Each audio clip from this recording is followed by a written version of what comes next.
सबसे पहले हम जरा चर्चा करते हैं कि क्या अमित शाह, भारत के गृह मंत्री, प्रधानमंत्री के राष्ट्रीय सुरक्षा सलाहकार अजीत डोभाल और नरेंद्र मोदी ये सब के सब कुछ दिनों में जेल चले जाएंगे क्या? इन सबको समन वारंट हो जाएगा और ये हाथ जोड़ के खड़े रहेंगे भारत के प्रधानमंत्री? ममता बनर्जी के बनाए आयोग के सामने में क्या कुछ दिनों में भारत के प्रधानमंत्री नरेंद्र मोदी हाथ जोड़ के खड़े रहेंगे, कांपते रहेंगे, और अमित शाह भी थर थर कांपते रहेंगे, और अजीत डोभाल एक पांव पे खड़े होकर के माफी मांगते रहेंगे? क्या इन सब की परेशानी बढ़ गई है? ममता बनर्जी ने एक ऐसा आयोग बना दिया है कि सबकी परेशानी बढ़ गई है? आप लोगों में से बहुत सारे लोगों ने मुझे एक कुछ लिंक्स भेजे, उसमें से एक आध मैं दिखाने की कोशिश करता हूं कि भाई अब तो नरेंद्र मोदी क्या करेंगे, अब नरेंद्र मोदी की तो कोई औकात रह नहीं गई, अमित शाह की कोई औकात रह नहीं गई। अजीत डोभाल जिसके नाम से, जिसकी योग्यता से, जो मतलब लगभग 80 साल की उम्र में जिसका जो खोपड़ी जो है वो ऐसा ऐसा काम कर रहा है कि पूरा विश्व जो है उससे हिला हुआ है, पाकिस्तान थर थर कांपते रहता है। तो ये क्यों ऐसा है कि अजीत डोभाल वो जेल चले जाएं? मतलब ये अजीत डोभाल और सबके पीछे क्यों पड़े हुए हैं? क्यों इन सबको लगता है कि ममता बनर्जी ने जो एक आयोग बनाया है वो, उस आयोग में इतनी ताकत है कि वो आयोग नरेंद्र मोदी को भी जेल भेज देगा, अमित शाह को भी जेल भेज देगा, और डोभाल को भी, सबको समन आएगा और कोई बच नहीं पाएगा? दरअसल सुप्रीम कोर्ट के रिटायर्ड जज मदन बी लोकुर और कोलकाता हाईकोर्ट के रिटायर्ड चीफ जस्टिस ज्योतिर्मय भट्टाचार्य की अगुवाई में ममता बनर्जी ने एक आयोग बनाया है जो पेगासस मामले की जांच करे। क्या इस आयोग के कोई मायने हैं, किसकी कोई औकात भी है? इस देश में जितने आयोग बने हैं उसने क्या कर लिया है?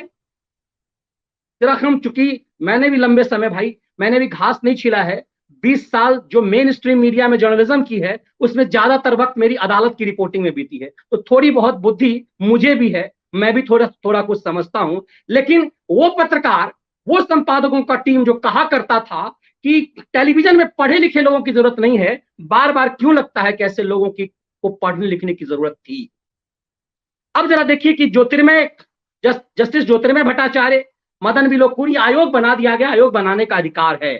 इसको जिम्मेदारी दी गई है कि पेगासस का जो मामला आया है, स्पाईवेयर पेगासस जो इजराइल की कंपनी के लिए काम कर रहा है, एनएसओ ग्रुप जो इजराइल का है, वो काम कर रहा है कि कोई भी सरकार यदि इस टेक्नोलॉजी को लेता है, पैसे खर्च करके खरीदता है, तो उस सरकार को यदि लगता है कि देश के खिलाफ यदि किसी भी ढंग से कोई व्यक्ति संदिग्ध है, तो आज के डेट में सबसे बड़ा जो हथियार है वो आपका मोबाइल है। तो ये किसी भी सरकार को अधिकार है, ये हमारे संविधान में है। इस देश की जनता ने जिसे सत्ता सौंपा है वो घास छीलने के लिए नहीं सौंपा है, कड़ी जिम्मेदारी दी है उस आदमी को, उसको, उस टीम को, उसे मंत्रिमंडल बनाने की जिम्मेदारी दी है, उसे जिम्मेदारी दी है कि अपने मुताबिक सिस्टम तैयार करे और भारत को सुचारू रूप से चला सके। भारत के खिलाफ यदि कोई षड्यंत्र चल रहा है तो उन षड्यंत्रकारियों के ऊपर निगरानी रखें, क्योंकि जांच की सिस्टम है, तो आप किसी को संदेह हो गया यदि किसी के ऊपर, पुलिस को तो उसे जेल तो भेज नहीं देगी, तो उसके ऊपर निगरानी होती है, उसके ऊपर निगरानी होती है। और हम लोग जब क्राइम की रिपोर्टिंग करते थे तो उसमें भी रेकी करने की व्यवस्था होती थी कि पहले यदि कोई हम स्टोरी कर रहे हैं तो रिपोर्टर जाता था, ये दौर था। तो क्या पत्रकार ये काम कर सकते? ऐसे ही खैराती ये काम अपनी टीम से कराते थे और सरकार नहीं कर सकती। तो जरा आप देखेंगे कि क्यों मुझे ऐसा लगा कि मुझे ये चीजें आपके साथ साझा करनी चाहिए। तो मुझे कुछ लोगों ने शेयर किया, ममता ने तो खेला कर दिया, मोदी शाह डोभाल के लिए इतनी बड़ी मुसीबत आ गई, भाई साहब कमाल हो गया, ऐसे ऐसे पत्रकार हैं, अब क्या करेंगे भाई, इस नरेंद्र मोदी का क्या होगा? अब तो ममता बनर्जी तो जेल भेज देगी नरेंद्र मोदी को, ये अजीत डोभाल क्या करेंगे? सबको कश्मीर में आपको 370 हटवा दिया अजीत डोभाल ने।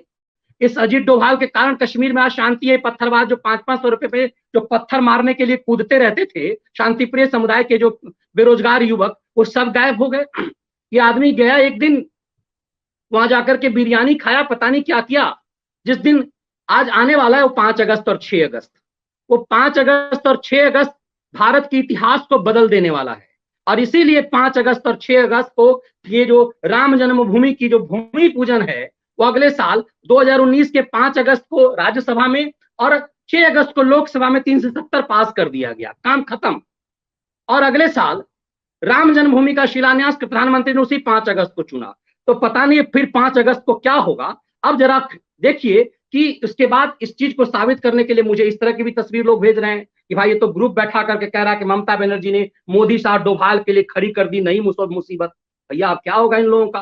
अब तो ये सब चले जाएंगे। अब तो मतलब अब आपने प्राइम मिनिस्टर बना दिया तो क्या हो गया? आप मतलब आपने बना दिया तो बना दिया, अब तो इनको तो अब जेल जाना पड़ेगा।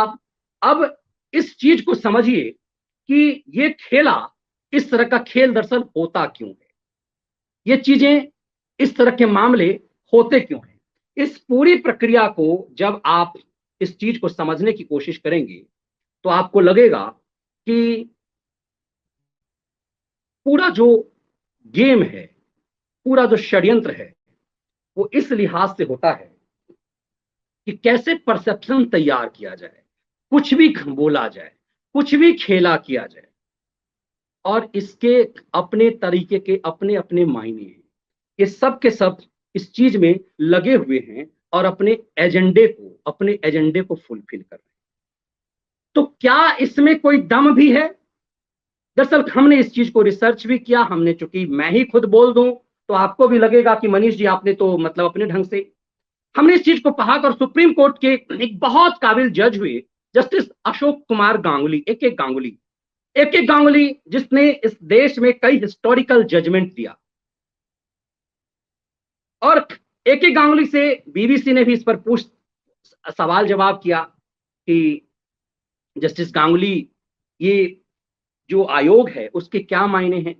जस्टिस गांगुली ने इस पूरे प्रकरण को लेकर के बड़ी ही तफसील से, बड़े ही विस्तार से पूरे फैक्ट को रखा और जस्टिस गांगुली ने यह बताने की कोशिश की कि कैसे इस प्रक्रिया में ये चीजें किस स्तर तक संभव है।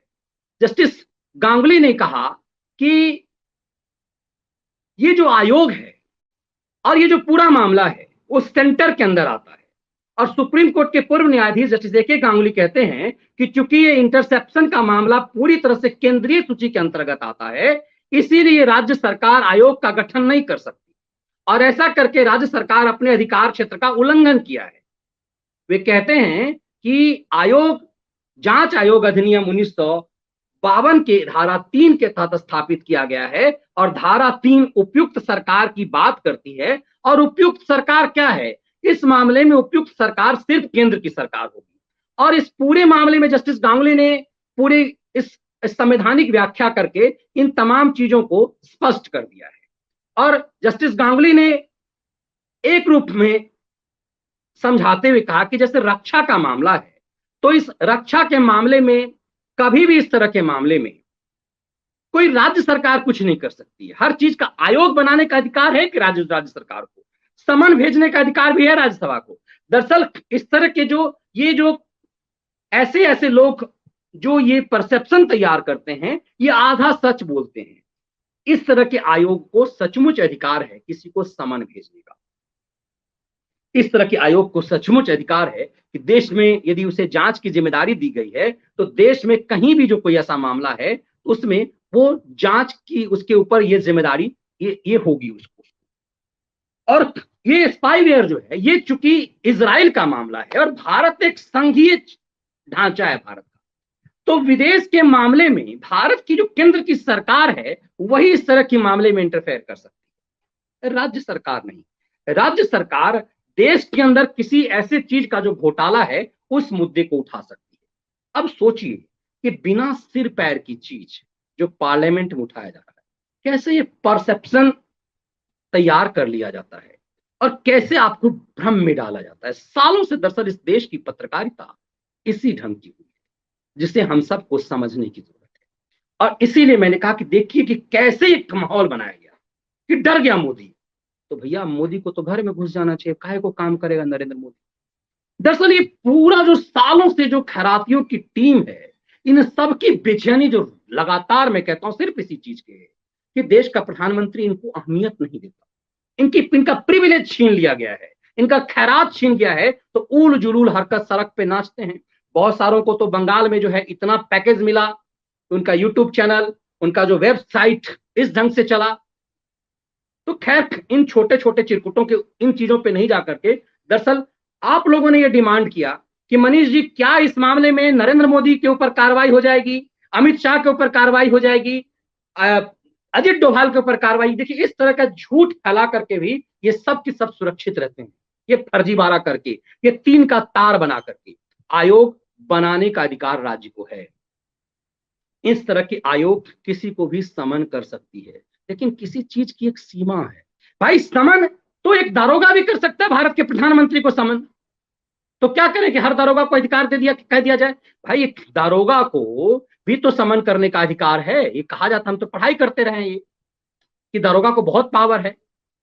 इस देश में मैं कई बार कहता हूं कि इस देश में हाईकोर्ट को और सुप्रीम कोर्ट को असीम अधिकार है।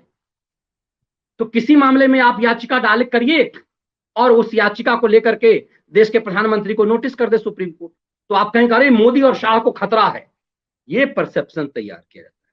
और आयोग की तो इतनी हैसियत रही है इस देश में कि 20-20 साल तक इस देश में आयोग चलता रहा, लिब्राहन आयोग से लेकर ना जाने कितने आयोग का नाम। और इन आयोगों ने क्या किया है, सालों की अदालत की रिपोर्टिंग के दौरान हमने जाना है। तो इस चीज को समझिए ऐसा कि ये चिरकुटों की जो टोली है, जिसने इस तरह का जो माहौल जो बनाया जाता है। अब जरा सा इस बात को समझिएगा कि ममता बनर्जी ने यह आयोग बनाया और दिल्ली आ गई, तो ममता बनर्जी के इस आयोग बनाने की अहमियत शरद पवार ने क्यों नहीं दी, सोनिया गांधी ने क्यों नहीं दी? सबने ये कहा कि अच्छा तू आयोग बना करके वाहवाही लूटना चाह रही है, महफिल लूटना चाह रही है। वो आयोग बना करके, मतलब दिल्ली आने से एक दिन पहले ममता बनर्जी ने पैगासस पे आयोग बना दिया और दिल्ली आ गई कॉलर चमकाते हुए। क्या हम दिल्ली आ गए, हम तो प्रधानमंत्री कर देंगे, और अपने चंपुओं को लगा दिया, तुम लोग स्टोरी करो, चलो माल मिलेगा तुम लोगों को सबको। भैया आयोग बनाया तो दिल्ली आई, तो आयोग पे चर्चा क्यों नहीं हुई? किसी भी पॉलिटिकल पार्टी ने उनके आयोग बनाने को जस्टिफाई क्यों नहीं किया कि ममता बनर्जी ने पैगासस पे आयोग बना दिया है? हर राज्य बना दे आयोग, इस देश में जितने राज्य हैं सभी राज्य आयोग बना दे और सब राज्य जो है समन भेजना शुरू कर दे नरेंद्र मोदी को और अमित शाह को। फिर तो सरकार का, अब सोचिए कि ऐसे ऐसे पत्रकार जो है इस देश में सालों से सब संपादक रहे। सोचिए, मतलब ममता बनर्जी ने यदि आयोग बनाया तो नीतीश कुमार को भी अधिकार है, फिर तो कमलनाथ छत्तीसगढ़ के मुख्यमंत्री को भी अधिकार है, तमिलनाडु, केरल, पंजाब, गुजरात, महाराष्ट्र सबसे ज्यादा टॉर्चर है, तो महागारी की सरकार एक आयोग बना ले और भेज दे वारंट नरेंद्र मोदी को, तो सब राज्य जो है एक आयोग बना ले और भेज दे। दरअसल तब आपको समझ में आएगा कि ये खेल किस स्तर का होता है, ये खेला कहां चला जाता है। क्या ये सामान्य मामला है कि कोई राज्य बना ले? आज बंगाल ने बनाया, कल गुजरात बना ले, उड़ीसा बना ले, आसाम बना ले, मिजोरम बना ले, त्रिपुरा बना ले, सिक्किम बना ले, अंडमान निकोबार बना ले, तमिलनाडु बना ले, कर्नाटक बना ले, जिसको मन करे सब बना ले, और सब प्रधानमंत्री को। तो फिर सिस्टम काम कैसे करेगा भाई? और ये चार लोग गेस्ट को बुला करके लाते हैं और साबित कर देते हैं कि हाँ ये सच है। और सचमुच इस देश की भोली भाली जनता भी पर साल, यदि 4G का दौर नहीं होता, यदि सोशल मीडिया नहीं था, तो सोचिए लोग क्या करते।